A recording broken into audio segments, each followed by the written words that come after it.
नमो भगवते वासुदेवाय नमः। जय माता दी। दोस्तों, आप देख रहे हैं आपका अपना YouTube चैनल व्रत त्योहार कथाएं। मैं हूं आपके साथ रिमझिम शर्मा। दोस्तों, आज इस वीडियो में मैं आपके साथ निर्जला एकादशी पर अगर आप व्रत नहीं कर पा रहे हैं तब वो ऐसे कौन से कार्य हैं, वो ऐसे कौन से वो कर्म हैं जो जरूर करना चाहिए। देखिए, साल की सबसे बड़ी एकादशी होती है और ऐसे में वैसे तो हम सभी चाहते हैं कि इस मात्र एकादशी को करके अन्य सभी एकादशी व्रतों का पुण्य फल प्राप्त कर लें, जैसा कि शास्त्रों में इस एकादशी के बारे में वर्णित है। लेकिन बावजूद इसके अगर हम निर्जला एकादशी के दिन व्रत नहीं कर पा रहे हैं तो कम से कम हमें क्या क्या करना चाहिए, इस वीडियो में यही जानकारियां मैं आपके साथ शेयर करने जा रही हूं। वीडियो अगर पसंद आ जाए तो लाइक जरूर कर दीजिएगा, अपने दोस्तों परिजनों तक शेयर कर दीजिए ताकि वो भी अगर निर्जला एकादशी का व्रत नहीं कर रहे हैं तो कम से कम इन कर्मों को जरूर कर ले भगवान श्री हरि विष्णु की कृपा प्राप्ति के लिए। दोस्तों, देखिए, साल की सबसे बड़ी एकादशी होती है निर्जला एकादशी। जैसे कि नाम में ही यहाँ पर हम सभी को पता चल रहा है कि निर्जल रहकर इस दिन हम व्रत धारण करते हैं। एकादशी के व्रतों में देखिए, भोजन तो नहीं किया जाता, लेकिन फलाहार या जलीय व्रत करते हैं लोग। लेकिन एकमात्र यही निर्जला एकादशी है जिसमें कि किसी भी चीज का सेवन नहीं किया जाता है, जल की एक बूंद तक ग्रहण नहीं की जाती है। तो ऐसे में इस व्रत को, इस महान व्रत को अगर हम नहीं कर पाते तो आज के दिन जो कुछ ऐसे कार्य हैं मैं बता दूं, ये अगर आप करते हैं तो बहुत ही शुभ होता है आपके लिए। सबसे पहला कार्य, देखिए, निर्जला एकादशी का व्रत अगर आप निर्जल नहीं कर पा रहे हैं तो कम से कम फलाहार जलीय व्रत आपको धारण करना चाहिए, मतलब कि व्रत आपको रखना चाहिए। दोस्तों, एकादशी व्रत का तो पुण्य फल मिलेगा ही इससे हमें। अब अगर एकादशी का व्रत आप नहीं ही कर पा रहे हैं, फलाहार रहकर भी नहीं कर पा रहे, इस तरह की परिस्थिति है, तो ऐसे में आपको क्या करना चाहिए? ऐसे में फिर आपको आज के दिन शुद्ध सात्विक भोजन करना चाहिए। मतलब आज के दिन आपको तामसिक भोजन में लहसुन प्याज आदि का भी सेवन नहीं करना चाहिए। शुद्ध भोजन कम से कम करें, मतलब आप अन्न का सेवन कर लीजिए।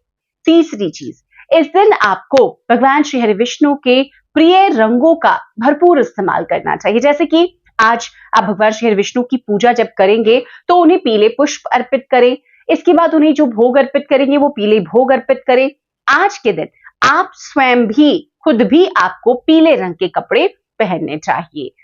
अब पांचवा कार्य, निर्जला एकादशी के दिन, हर एकादशी के व्रत में देखिए बहुत जरूरी होता है हल्दी का तिलक। तो आज कम से कम आपको एक हल्दी का टीका तिलक जरूर करना चाहिए। इससे माता लक्ष्मी प्रसन्न होती हैं, भगवान श्री विष्णु की विशेष कृपा वैसे व्यक्तियों पर होती है। तो इस कार्य को कर ले। निर्जला एकादशी पर आज आपको अब कुछ ऐसी चीजें हैं जिसका दान जरूर कर देना चाहिए अगर आप व्रत नहीं कर रहे हैं तो।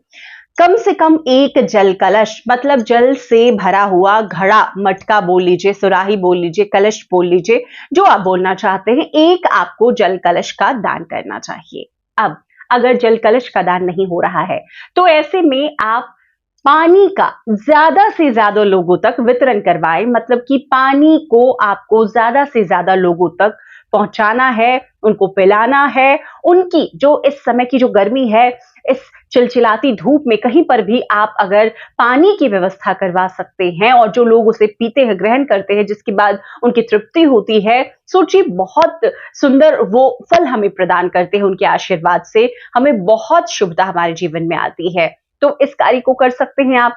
निर्जला एकादशी के दिन आप पीले मीठे रसीले फलों का दान कर सकते हैं, ये भी आपके जीवन में बहुत शुभता लेकर आएगा। आज के दिन आप सूती वस्त्रों का दान करें, मतलब जो ठंडक पहुंचाने वाली चीजें हैं, ऐसी चीजों का आपको दान करना चाहिए। देखिए, वैसे तो दान के उल्लेख में स्वर्ण दान का, गौ दान का निर्जला एकादशी पर बहुत महत्व बताया गया है, लेकिन सभी लोगों के लिए ये संभव नहीं है। तो कम से कम जल का या वस्त्रों का दान हमें जरूरतमंदों को जरूर करना चाहिए। तो इस कार्य को आप कर लें। निर्जला एकादशी के दिन आप किसी को भी अपशब्द नहीं कहें। निर्जला एकादशी के दिन आज आपको किसी भी तरह से कोई भी वाद विवाद में नहीं पड़ना है। निर्जला एकादशी के दिन देखिए, बड़े बुजुर्गों का आशीर्वाद जरूर लें। निर्जला एकादशी के दिन भगवान श्री हरि विष्णु के मंत्रों का जितना ज्यादा से ज्यादा हो सके जप करें।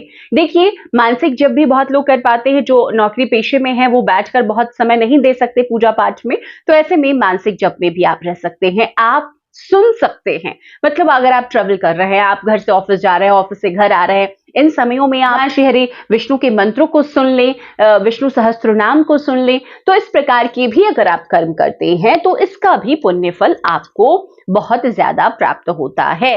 निर्जला एकादशी पर आपको तुलसी पूजन जरूर करना चाहिए। मतलब कि तुलसी माता हम सभी के घरों में देखी होती हैं, तो तुलसी को आज जल से सिंचित नहीं किया जाता है, लेकिन तुलसी माता में सुबह और शाम आपको शुद्ध घी का दीपक जरूर लगाना चाहिए। तो इस कार्य को आप कर लें। निर्जला एकादशी के दिन आप हो सके तो किसी पीपल वृक्ष को सिंचित करें मीठे जल से, दूध उसमें आप डाल करके सिंचित कर सकते हैं, तो वो और भी सुंदर उपाय होगा। तो इस प्रकार के कर्म आपको इस निर्जला एकादशी करनी चाहिए।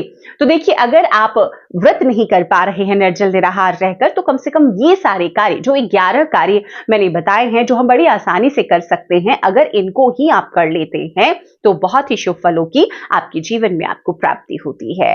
उम्मीद करती हूं ये जानकारियां आपको पसंद आई होगी। अगर वीडियो पसंद आया हो तो लाइक कीजिएगा। निर्जला एकादशी की बहुत सारी जानकारियां आपको आपके अपने YouTube चैनल प्राप्त हो जाएंगे, तो उन वीडियोस को भी जरूर देखिए।